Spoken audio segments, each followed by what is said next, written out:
Good evening and welcome to the Casual Chef's Kitchen. Enjoy this presentation. Tonight we're in Venezuela. Tonight's menu, Asado Negro. All the goodies for the marinade for the beef. Everything's in the bag.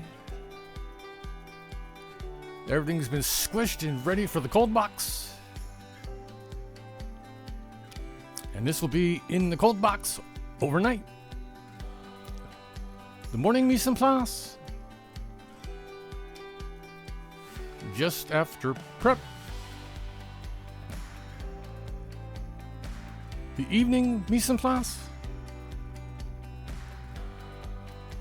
heating up some oil in the saute pan.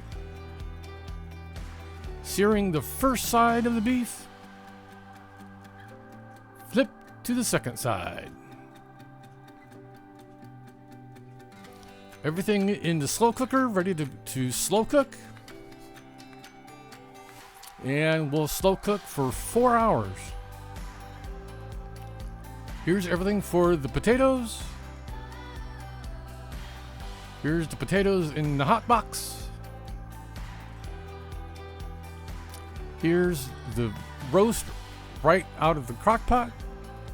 Here's all the juices and the veggies from the slow cooker. Using a boat motor to liquefy everything. Here's after being liquefied. Here's the potatoes right out of the hot box. And here's the final presentation. Thank you for joining me here at the Casual Chef's Kitchen. I hope you enjoy this presentation. Have fun cooking.